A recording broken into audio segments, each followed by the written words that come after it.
Asthma या दमा एक ऐसी बीमारी है जिसमें मरीज को सांस लेने में तकलीफ होती है। यह एक श्वसन संबंधी रोग है जो तब होती है जब सांस की नली में कोई रुकावट पैदा हो जाती है। ऐसा कफ अथवा एलर्जी के कारण हो सकता है जिससे सांस लेने में बहुत कठिनाई होती है। यह फेफड़ों में वायुमार्ग से जुड़ी एक बीमारी है। दमा होने पर श्वास नलियों में सूजन होकर श्वसन मार्ग सिकुड़ जाता है। इन वायुमार्गों यानी ब्रोंकायल ट्यूब्स के माध्यम से हवा फेफड़ों के अंदर और बाहर जाती है और अस्थमा में यह वायुमार्ग सूजे हुए रहते हैं। आज के समय में अस्थमा का सबसे बड़ा कारण है प्रदूषण। कल कारखानों, वाहनों से निकलने वाले धुएं अस्थमा का कारण बन रहे हैं। सर्दी, फ्लू, धूम्रपान, मौसम में बदलाव के कारण भी लोग अस्थमा से ग्रसित हो रहे हैं। कुछ ऐसे एलर्जी वाले फूड्स हैं जिनकी वजह से सांस संबंधी बीमारियां होती हैं। पेट में अम्ल की मात्रा अधिक होने से भी अस्थमा हो सकता है। इसके अलावा दवाइयाँ, शराब का सेवन और कई बार भावनात्मक तनाव भी अस्थमा का कारण बनते हैं। कुछ लोगों में यह समस्या आनुवांशिक होती है। अस्थमा के लक्षण: बार बार खांसी आना, अधिकतर दौरे के साथ खांसी आना, सांस लेते समय सीटी की आवाज आना, छाती में जकड़ाहट तथा भारीपन, सांस फूलना, खांसी के समय कठिनाई होना और कफ न निकल पाना, गले का अवरुद्ध एवं शुष्क होना, बेचैनी होना, नाड़ी गति का बढ़ना। अस्थमा के लक्षणों का जितनी जल्दी पता चलेगा उतनी ही जल्दी अस्थमा का इलाज होना मुमकिन होता है।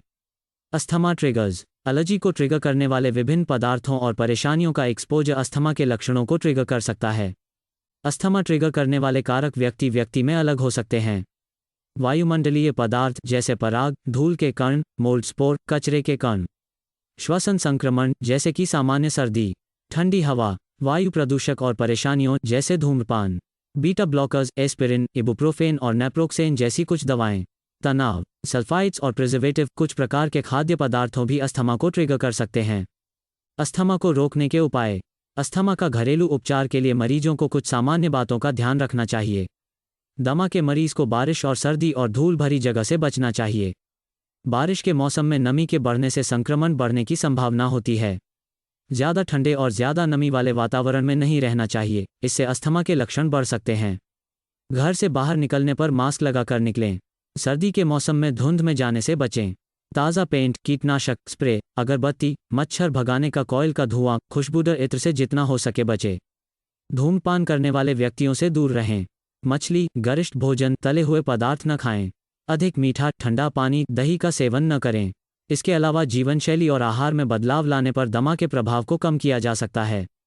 नियमित रूप से प्राणायाम एवं सूर्य नमस्कार करने से अस्थमा से राहत मिलती है। अस्थमा में इलाज के साथ बचाव की आवश्यकता ज़्यादा होती है। बारिश में नमी के बढ़ने से संक्रमण की संभावना ज़्यादा होती है, इसलिए खुद को इन चीज़ों से बचा कर रखें।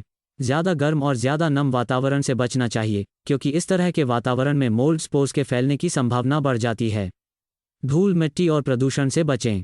घर से बाहर निकलने पर मास्क साथ रखें, यह प्रदूषण से बचने में मदद करेगा। योग के माध्यम से अस्थमा पर कंट्रोल किया जा सकता है। अगर आप अस्थमा के मरीज हैं तो दवाइयाँ साथ रखें, खासकर इन्हेलर या अन्य वो चीज़ें जो आपको डॉक्टर द्वारा बताई गई हैं। एलर्जी वो जगह और चीज़ों से दूर रहें। हो सकते तो हमेशा गर्म या गुनगुने पानी का सेवन करें। अस्थमा के मरीजों का खानपान भी बेहतर होना चाहिए। कोल्ड ड्रिंक, ठंडा पानी और ठंडी प्रकृति वाले आहारों का सेवन नहीं करना चाहिए। अंडे, मछली और मांस जैसी चीज़ें अस्थमा में हानिकारक होती है। अस्थमा के मरीजों को आहार में हरी पत्तेदार सब्जियों का सेवन करना चाहिए। पालक और गाजर का रस अस्थमा में काफ़ी फायदेमंद होता है। विटामिन ए, सी और ई युक्त खाद्य पदार्थ अस्थमा मरीजों के लिए लाभकारी होते हैं। एंटीऑक्सीडेंट युक्त फूड के सेवन से रक्त में ऑक्सीजन की मात्रा बढ़ती है। आहार में लहसुन, अदरक, हल्दी और काली मिर्च को ज़रूर शामिल करें, यह अस्थमा से लड़ने में मदद करते हैं। आमतौर पर सुबह सुबह या व्यायाम और ठंडी हवा की प्रतिक्रिया के कारण इसके लक्षण और भी बिगड़ जाते हैं। उपचार न करने पर फेफड़ों में वायु प्रवाह गंभीर रूप से अवरुद्ध हो जाता है और मृत्यु का कारण बनता है। जब दमा के लक्षण जटिल होने लगे तो तुरंत डॉक्टर से सलाह लेनी चाहिए। अस्थमा का उपचार तभी संभव है जब आप समय रहते इसे समझ लें। अस्थमा के लक्षणों को जानकर इसके तुरंत निदान के लिए डॉक्टर के पास जाएं। अस्थमा के उपचार के लिए इसकी दवाएं बहुत कारगर हो सकती हैं। अस्थमा से निपटने के लिए आमतौर पर इनहेल्ड स्टेरॉइड और अन्य एंटी इन्फ्लामेटरी दवाएं अस्थमा के लिए ज़रूरी मानी जाती हैं। इसके अलावा ब्रोंकोडायलेटर्स वायुमार्ग के चारों तरफ कसी हुई मांसपेशियों को आराम देकर अस्थमा से राहत दिलाते हैं। इसके अलावा अस्थमा इनहेलर का भी इलाज के तौर पर प्रयोग किया जाता है।